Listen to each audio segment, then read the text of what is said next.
কেমন হবে সরস্বতী করছে ভগবান অবে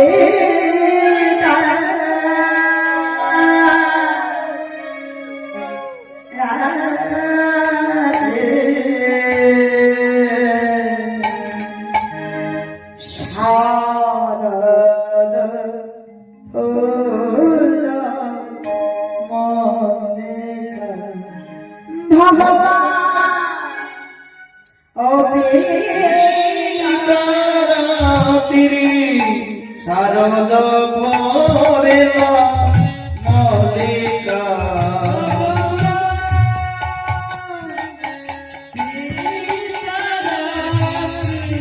শারদ ফুল মল্লিকা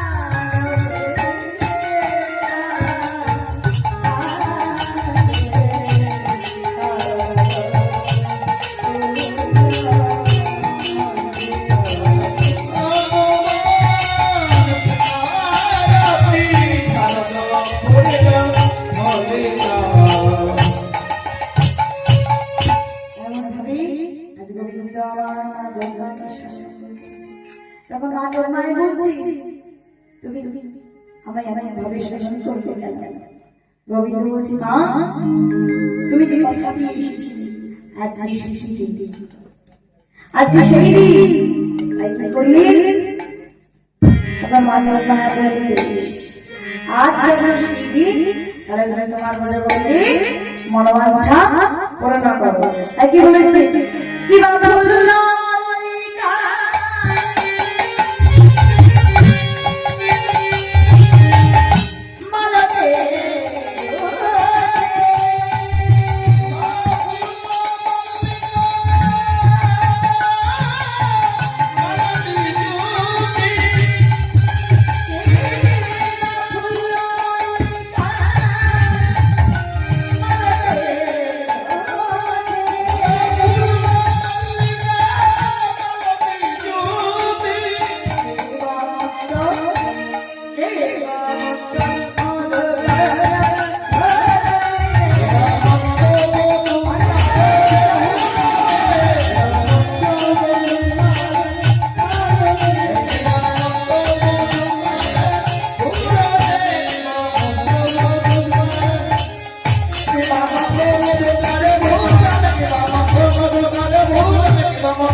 আমাদের 6টি তাই না?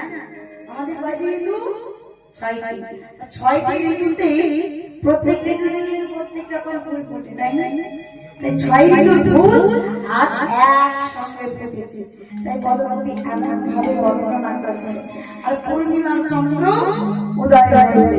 তাই এই শোভাটি কেমন সুন্দরভাবে বর্ণনা করেছে দেখবে।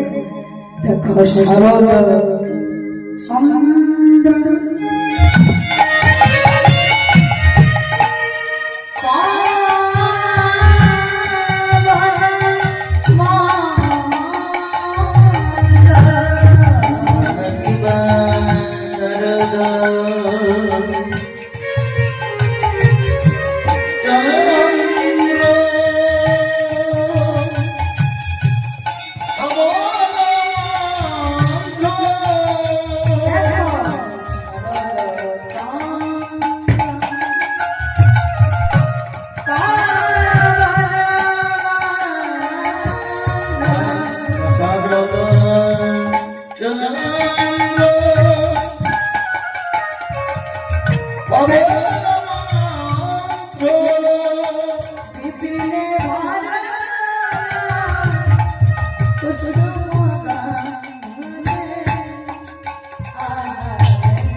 ফুল একসঙ্গে ফুটে উঠেছে।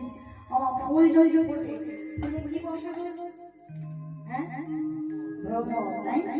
ভ্রমর কেমন দাঁড়িয়ে গুনগুন গুনগুন গুনগুন গুনগুন গুনগুন গুনগুন গুনগুন গুনগুন গুনগুন করে ভ্রমর গুলো আজ ফুলে বসছে। তা ভ্রমর কেন ফুলে বসে? ভ্রমর কেন ফুলে বসে গো? মধু পান করবার জন্য। ফুলের মধু পান করবার জন্য। আর যেইটা ভ্রমর গুলো ফুলে বসছে সেই ফুলের মধু পান করবার জন্য। আবার ফুলগুলো বলছে ওরে ভ্রমর রে, ভ্রমর রে, ওরে ভ্রমর আমাদের যে পরশু তুই যদি আমাদের মধু পান করবি তাহলে যে আমরা কৃষ্ণকে বাড়ি লাগাতে পারবো না। তাই ভ্রমর তুই আমাদের মধু পান করিস না। মধু পান করলে যে কৃষ্ণকে বাড়ি লাগাতে পারবো না। তাই ভ্রমর গুলোকে বলছি, আর ভ্রমর গুলো বলি শোনো, দেখো না মধু জলে ফুটে চলা করো জলে পড়না, ফুটে চলা জলে পড়না,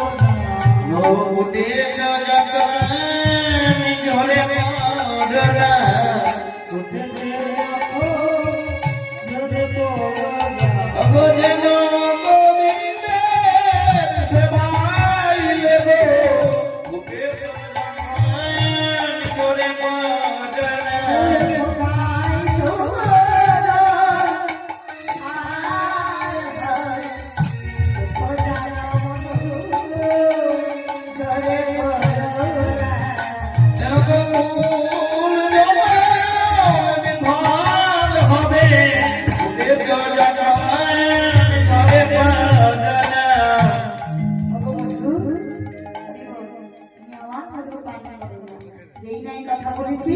ফুল বলছি, মধু বলছি, তুমি দেখে দেখো তোমার মধু জায়গা ডোবে থেকে ঝরে না। এমন ভাবে আজ আমার বন্ধু আজ চিন্তা করছে এমন ভাবে জগতের ডাকা যায়। হরি বল, আমার ভাবে ডাকছি। আর কি বলেছি? কি গো মায়েরা এমন ভাবে কেন আছো? চুপচাপ কেন রয়েছে? এমন ভাবে চুপচাপ থাকতে হয় না। রাস মঞ্চে আমরা চুপচাপ থাকতে হয় না। সামনে আসো। হরি বল, তাই কি বলছি? দেখো রাত রাতে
হরি বল। তাই আজকে কি বলেছি? আজ মদন মোহন